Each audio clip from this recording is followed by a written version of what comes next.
मित्रों नमस्कार। आज बात करते हैं गंभीर विषय पर। ये बड़ा ही गंभीर विषय है।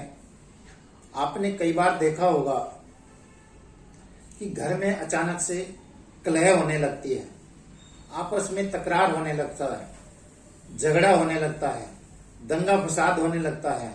जितने भी प्राणी घर में हैं वो आपस में एक दूसरे से खींचे खींचे से रहने लगते हैं, यानी वो बात नहीं करना चाहते, या उदासी उनको घेर लेती है, या आपस में एक दूसरे की चुगलियां करने लग जाते हैं। तो इस तरह की स्थितियां आखिर क्यों आ जाती है, आपने कभी ये शायद ही महसूस किया हो। इसका कारण मैं आपको बताता हूं कि इसका कारण क्या है। कई बार क्या होता है कि हमारे घर में सब कुछ ठीक चल रहा है, सब अच्छे से चल रहा है, हम तेजी से प्रोग्रेस कर रहे हैं, तेजी से तरक्की कर रहे हैं, कुछ हमें एहसास ही नहीं होता कि ऐसा भी कुछ हो सकता है। तो अचानक से क्या होता है, जो टाइमिंग आपका चल रहा था, यानी काफी समय से जो ऊर्जा आपको रूल कर रही थी, वो ऊर्जा अब चेंज हो गई है, उसका समय खत्म हो गया है और अब दूसरी ऊर्जा के आप प्रभाव में आ गए हैं। उस ऊर्जा ने आपको जकड़ लिया है और वो कहीं ना कहीं नकारात्मक ऊर्जा है। तो अगर ऐसा हो रहा है तो आपको उस पर ध्यान देना चाहिए, आपको उसकी जानकारी लेनी चाहिए और उस ऊर्जा को दूर करने की कोशिश करनी चाहिए। अब जैसे मैं आपको एक उदाहरण के रूप में समझाता हूं कि कोई ऊर्जा कैसे रूल करती है। जैसे सुबह सनराइज होता है तो सनराइज की अपनी एक एनर्जी होती है, उस समय का एक ओरा होता है, एक ऊर्जा होती है। वो ऊर्जा हमें सुकून देती है, आराम देती है, एक सहन शक्ति देती है। और वही ऊर्जा जब दोपहर के 12 बज जाते हैं और ठीक सन टॉप पे आ जाता है, सर पे हो जाता है, सर के ऊपर आ जाता है, तो उस समय सन की ऊर्जा चेंज हो जाती है, सन की गर्मी बढ़ जाती है, तेजी आ जाती है, वो गर्मी असहनीय हो जाती है। इसी प्रकार से जब सनसेट होने लगता है तो जो सन की ऊर्जा सुबह थी, दोपहर में थी, अब वो ऊर्जा वह नहीं रहती, वो बदल जाती है। तो यानी ऊर्जा के मैंने 3 तरह, एक ही ऊर्जा के 3 प्रकार आपको बताए। तो इसी तरीके से ये ऊर्जाएं हमारे जीवन को प्रभावित करती है।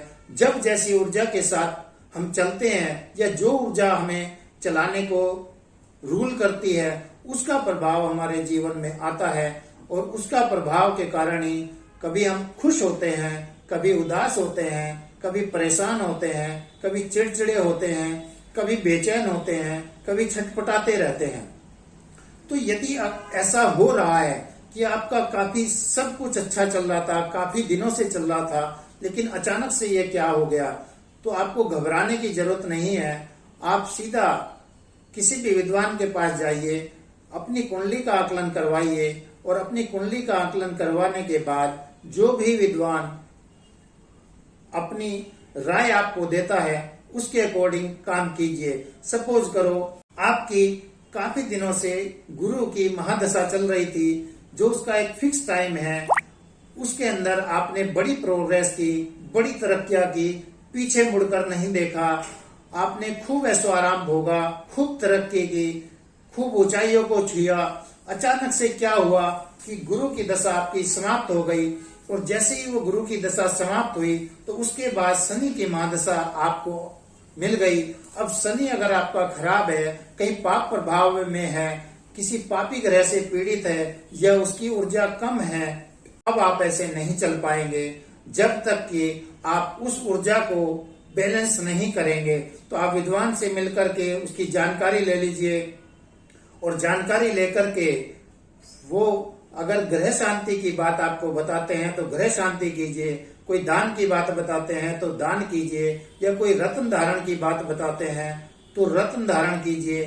किसी उसको पूर्ण विश्वास के साथ कीजिए। और यदि ये शनि की दशा, अंतरदशा आपको काफी पीड़ा दे रही है तो मैं एक प्रयोग बता रहा हूं, ये आप प्रयोग कीजिए, आपको निश्चित रूप से लाभ मिलेगा।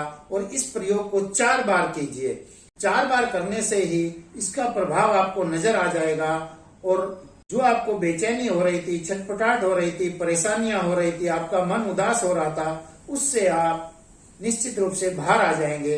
ये प्रयोग क्या है मैं आपको बता रहा हूं, इसको आप ध्यान से सुनिए। आप क्या कीजिए कि मार्केट से एक लोहे की छोटी कटोरी ले लीजिए, सरसों का तेल ले लीजिए, 2 पतासे ले लीजिए और कुछ दक्षिणा ले लीजिए, बस यही सामग्री है।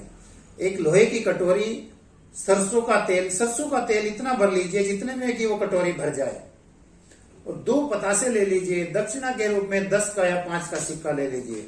आपको करना क्या है, उस सारी सामग्री को ले जा करके या तो कहीं आप नहर पे चले जाइए, कहीं तालाब में चले जाइए, कहीं नदी पे चले जाइए। तो वो जो आप सामग्री लेके गए थे, सबसे पहले उस कटोरी में वो सरसों का तेल भर लीजिए। उसके बाद उसमें 2 पतासे डाल दीजिए। उसके बाद दक्षिणा के रूप में उसमें एक सिक्का रख दीजिए, और ठीक आसमान को, सूर्य देव को साक्षी मानिए। सूर्य देव से प्रार्थना कीजिए कि हे सूर्य देव, मैं आपके पुत्र शनि देव के लिए ये प्रयोग कर रहा हूँ। मैं काफी दिनों से पीड़ा में चल रहा हूँ, आज के बाद मेरी एक पीड़ा समाप्त हो जाए। आप उनसे प्रार्थना कीजिए कि आज के बाद जो पीड़ा मुझे परेशान कर रही थी, वो पीड़ा कभी परेशान ना करे।